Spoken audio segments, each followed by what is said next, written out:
میں حالیہ معجزہ بی بی سکینہ کا موسم کا جملہ بیان کرنا چاہتا ہوں. تھوڑی سی تاخیر ہو جائے آپ اور میرا بھائی مجھے معاف کر دینا، پیغام پہنچانا ضروری سمجھتا ہوں.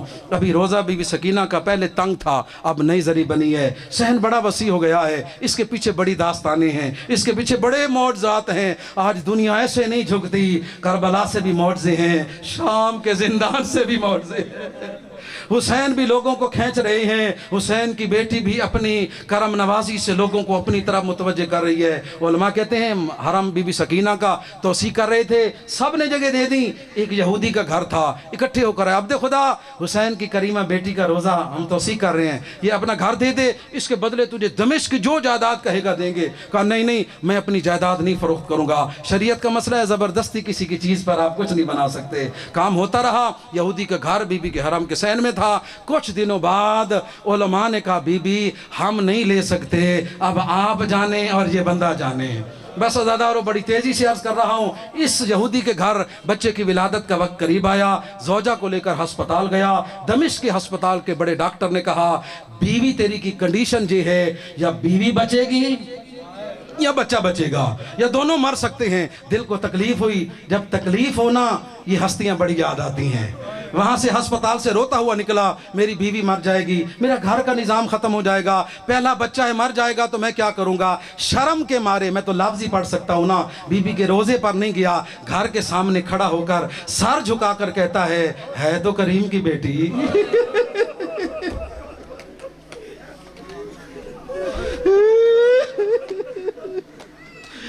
میں سنتا رہتا ہوں تیرے بابا نے بھی بڑے بڑے مجرموں کو معافیہ دی تھی، اے کریمہ بی بی مجھ کو بھی معاف کر دے، میں نے جگہ نہیں دی تیرے روزے کے لیے. میری بیوی بچ جائے، میرا بچہ بچ جائے، وعدہ کرتا ہوں گھر بھی تیرے روزے کو ہدیہ کر دوں گا، جو میری جائیداد ہے سب تیرے روزے پر فدا کر دوں گا. یہ کہتے جب میں نے یہ لفظ کہے میرے دل نے کہا جا تیرا کام ہو گیا. یہ کہتے میں ہسپتال واپس آیا، آ رہا تھا دل پریشان تھا، بی بی کے روزے کے سامنے فریاد کر کے گیا، دل میں اطمینان تھا. ہسپتال پہنچا، ڈاکٹر کہنے لگے ہم تو تجھے ڈھونڈ رہے تھے، تیرے جانے کی دیر تھی، آپریشن کی ضرورت بھی نہیں آئی. تیری بیوی بھی بچ گئی ہے، تیرا بچہ بھی صحیح سلامت پیدا ہو گیا ہے. آخری جملہ اور التماس سے دعا ممبر بھائی کے حوالے. خوشی کے آنسو روتا ہوا اندر ہسپتال کے کمرے میں آیا، دیکھا بیوی زاروں قطار روئی جا رہی ہے. بیوی کو کہتے مبارک ہو تو بھی بچ گئی ہے، اللہ نے چاند سا بیٹا بھی دیا ہے. بار بار جب رو رہی ہے نا، آخر تنگ آ کر کہتا ہے روتی کیوں ہے. زوجہ اس کی کہتی ہے قدردان لوگوں اس سے بڑا لفظ نہیں. رو کر کہتی ہے گیا تھا بیوی کے روزے پر. اجرکم اللہ. یہ کہتے تجھے کیسے پتا چلا.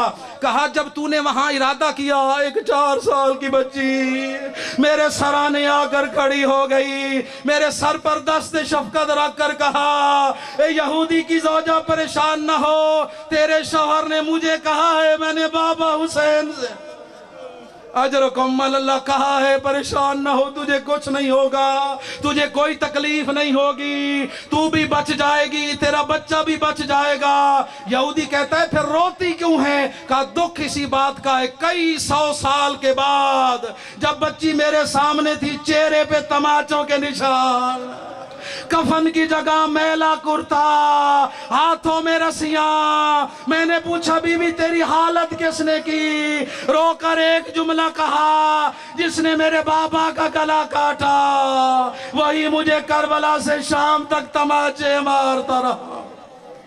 اللہ لعنت اللہ.